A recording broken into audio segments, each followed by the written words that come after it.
Nah. Hey, what's going on out there, everybody? This is Sammy Leggett here, representing Team JVS, here to give you guys, as you can see, an official series review for My Hero Academia Season 6. What's going on, everybody? So, I'm just going to let you guys know I am a big fan of My Hero Academia. I don't know that I've done any series reviews for it. I've been watching this show for quite some time, and I've fallen in love with it in the sense that being a superhero is not always cookie cutter. Like there's sacrifice, there's loss, um, there's redemption, there's malice, there's evil, um, there's people conforming, and then there's also people rising from the ashes. Like All Might's story in and of itself is a fascinating one, right? But Izuku Midoriya, Deku, is going to be supposedly the greatest hero, right? And I don't know where the story is gonna go eventually, but I'm gonna go ahead and just kind of unpack what I feel about season 6. So just to let you guys know, there I'm gonna try to keep spoilers down to a note as best I can, but that may not be possible. Just to let you guys know. So from the last season, um, season 5, and how it ended off with um, sure. Tomura Shigaraki basically was about to evolve to his final form, so to speak, to inherit all of All for One's goals, strengths, powers, and removing all weaknesses. And we know that because we saw that arc, but the heroes, from their perception, okay, we got to put a stop to this. So all the heroes get together.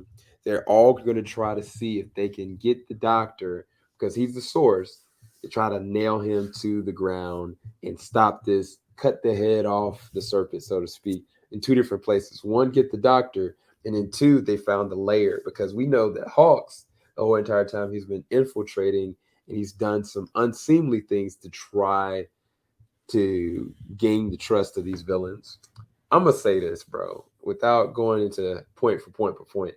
This was insane, because the truth of the matter is, everything that happened from the moment that they decided to go and outsmart the villains, a lot of sacrifice was made, a lot of lives were lost. I could not believe that off rip, like heroes just started drop by like the third or fourth episode. Like there was already casualties, right? There was a character, and I was like, "Who is this bunny chick?"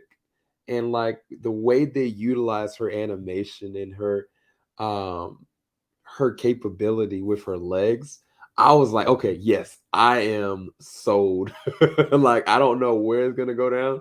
I don't know how it's gonna end, but at the end of the day, I gotta keep watching. This honestly, for me, may be my favorite seasons thus far.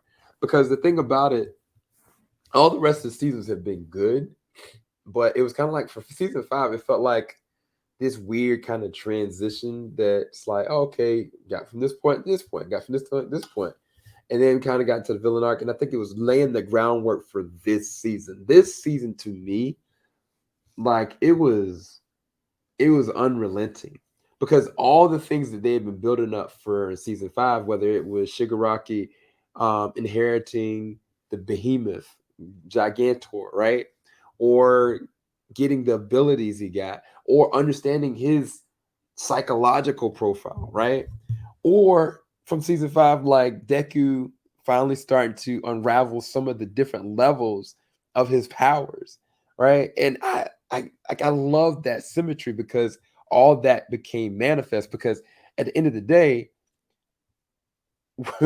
this is the thing about the show that I think that nobody talks about, but I'm gonna bring it up here.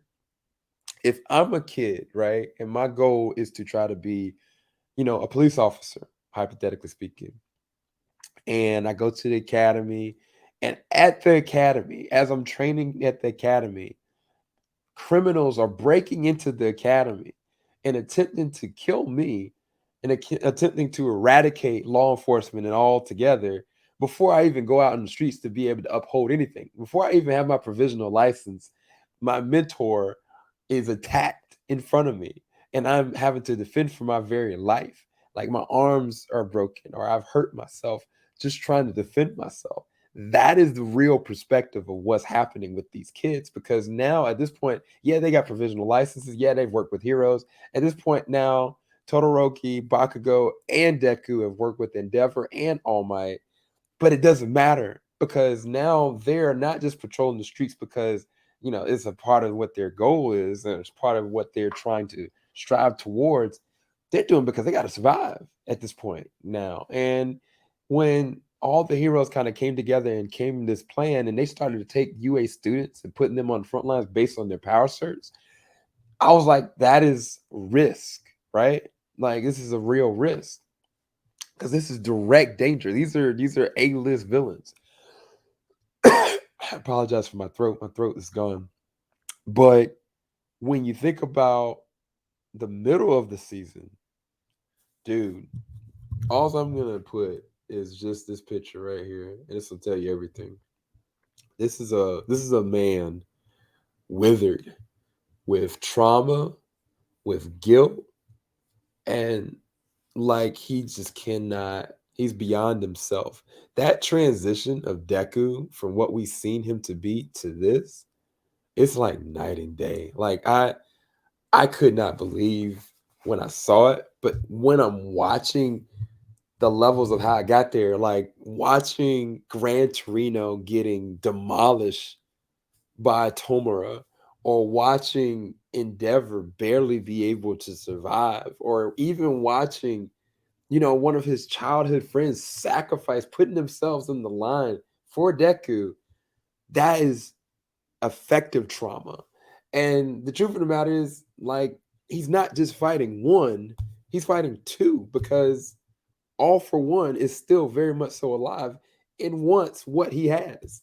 Whereas Tomura Shigaraki just wants to destroy and kill everybody. So it's like that's an unimaginable um sense of guilt and responsibility and trauma. Like I love how and in those moments, Deku strives to be able to protect, but he had to be a tactician for the actual heroes. And that's where I'm getting at. I kind of painted you guys a picture of myself working being in the academy.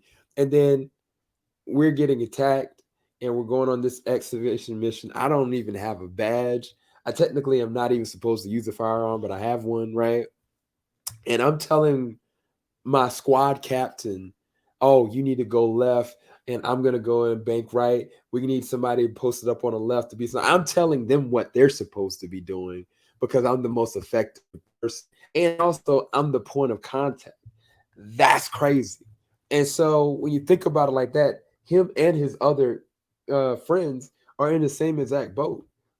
But it's like for Deku, not just because of the power of one for all, that is a big part of it, but he has to take ownership of all that. It's not just the fact that he's got the power, but he has to take ownership of the skills that he actually has. And I'm not just talking about his physical skills, I'm talking about his mental and emotional skills to be able to discern and understand how to navigate around battles, navigate around certain enemies. So it makes for a great character progression. So by the time that you see Deku and kind of how he is and who he is at this point, like you just are like in awe of watching him kind of slowly progress into not being like a superhero or even being like a Superman-esque kind of character. He's now progressing more to being a vigilante. He's progressing more to being like a Batman-esque character. And what that does to his soul, even the whole show kind of drops because when you see the damage that happened to the actual city, dude, like watching a show like Attack on Titan, you see destructive things that kind of come up, but not to the levels with these kids. and it's just getting serious and more serious. And to me, I think season 6 may be one of my favorite seasons since season 1 or 2. This is a 10 out of 10 for me. I highly recommend you go and check out My Hero Academia season 6. I'll talk to you guys later. My voice is completely shot. Thank you guys for watching. Make sure you like, subscribe, hit the bell button. I'll talk to you guys soon. Peace, people.